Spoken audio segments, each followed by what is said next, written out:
So Yummy is going to be the thing that breaks and ruins the game of Yu-Gi-Oh!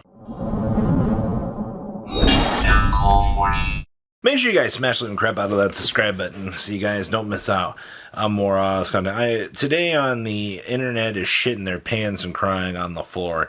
Evidently, Lordly loads, next challenger in the upgrade arena. First, we go from like Ryzel's ruining the game, Malice is ruining the game, to Blue Eyes is ruining the game, to, and that was the flavor, this week. And then, we have Malice and Alliance Insight. But now, Yummy and the Cuppy Little Pals are the next thing that's going to ruin the game. Now, I understand some of the criticisms that come with this deck, because when you initially look at the way that this deck functions, it is a giant resource bin of it splits apart, and the deck's entire purpose is to eat up as many possible hand traps as it can. I've watched a decent amount of replays for this. Sometimes Imperm can do a little bit of damage. If you cut them off of getting to their field spell, you slow them down a little bit. The other problem typically is, a lot of people will be like, well, if you cut off the initial normal summon, then, you might be able to do something. And while that is a true statement, sometimes they have enough extenders in this deck that if you negate the effect of the first on-summon monster, they're just going to extend and keep on going. The only thing that this deck needs to do is it needs to set up into your opponent's turn and do its thing. It's kind of what leads me to look at Dark Ruler No More as a pretty strong card to break this deck apart and actually destroy it. And I like that idea of Dark Ruler kind of being this strong power card that actually is going to exist to, stop this deck in its tracks. I like that. And I really do think that, if we have to go to a meta with something like that, needing to stop the meta, well, that's okay. Now, the reason why, I think people are complaining about this so much is nobody looks like they're having fun playing against the Yummies. It really does look like, if you're playing against this deck, that, once the resource bin starts going and, they're pulling the bodies out of the graveyard and they're walling up and they're doing all the stuff that they need to be doing, I think that's where the miserable side of this kind of comes into play. So that's a lot to be thinking about there, that you might have to, you might have to deal with the infinite recurring wall if you plan on playing competitive. No, Robbie, this deck has a problem, ending games. No, it doesn't. No, it doesn't whatsoever. So one of the biggest things that I heard about people with the whole Yummy deck is well, it's cool. It's got its own resource control. It's got all this craziness. You can do all this cool stuff. While that was true, under the secondary field spell that attack modifies, I saw some numbers hitting 2,000, 3,000. I saw, I think it was a couple of things were hitting 3K. So if you're sitting here, you're like, oh, this deck, it's not going to do anything. Oh, you're about to be very surprised.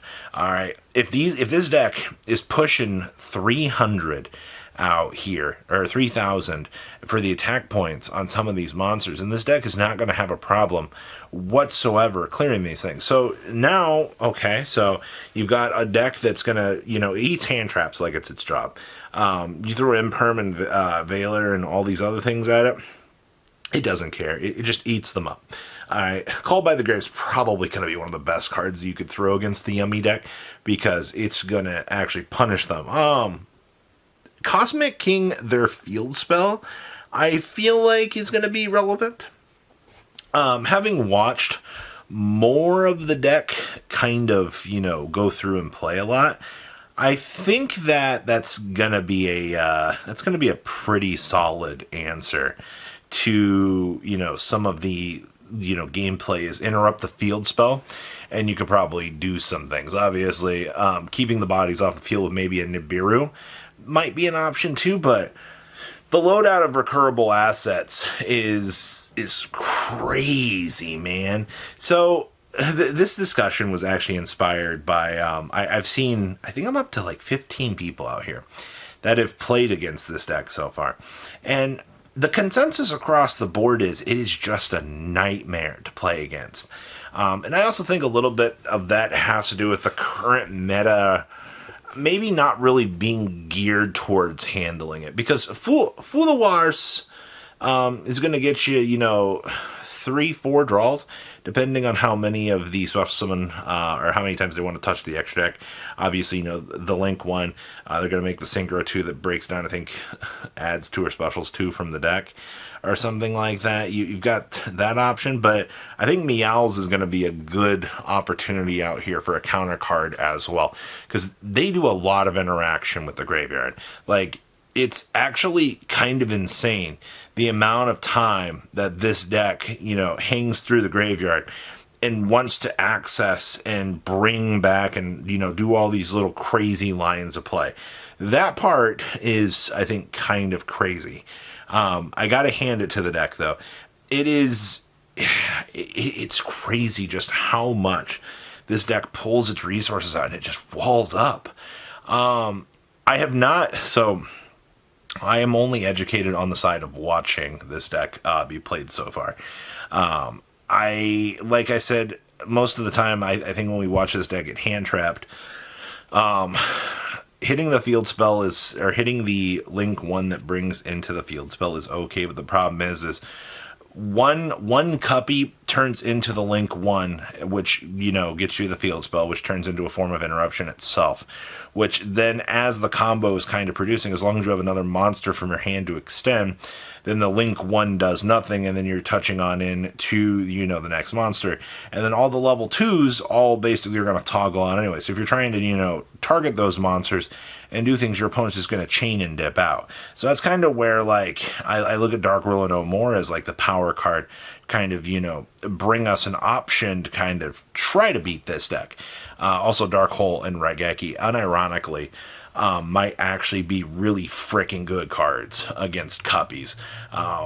This format, actually Yu-Gi-Oh! Anymore doesn't truly respect huge board wipes anymore. That's why, Tenpai was so great at what it did, because the deck would just slam down Dark Hole, slam down Raigeki, and it had a clear field, and it was able just to clear the game.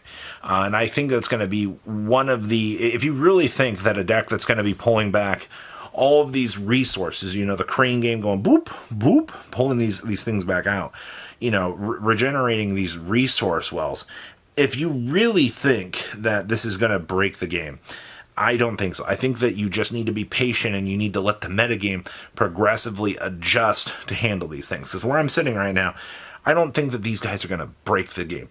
I think they're going to be a very strong deck, don't get me wrong, because as of filming this, we've got more to come with it. All right, the deck is 100% solidly going to be one of the better decks in the room. But if you're sitting here, you're like, I'm quitting Yu-Gi-Oh! over this Crane game deck. This is ridiculous. No, all my years, Dragons, Spellcasters, this is the shit that broke the game. I'm done with Yu-Gi-Oh! All right, well, this weekend, shitting and crying on the floor, posting about it everywhere on the internet, going, this deck is crazy. I understand that, but... One Raigeki, one Dark Hole. God damn, you're going to clear that field, and you're going to be looking at them going, okay, well, Cuppies, well, that was easy. The fact that they've given this deck the amount of resources that they did give them is a little bit insane, I will say. They've got a little bit more, but, we still have a lot to go here. There's a lot of cool options to come in the future here, and I don't understand why... This is the flavor of the week, because I'm not seeing it, people. I'm not. I'm seeing a very strong go first setup, OTK your opponent on the clapback. And a lot of control options. Yeah, but Dark Will No More and all this other stuff, all the standard, cards that already exist, they clean this shit up relatively well. So I don't know what we're missing here, but maybe it's the recoverability. Maybe just them committing one summon into the next turn is just enough to wipe, the ground with you. Or, pick you up in the Crane and drop you on the ground and watch your life points go to 0. Maybe that's what we need to be seeing out here for the experience. But that's what we're dealing with right now.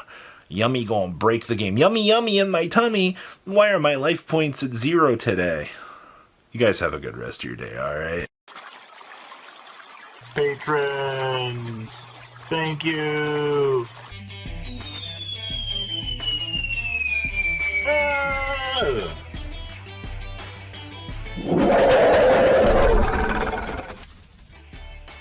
Thank you so much for watching. Check out these other videos.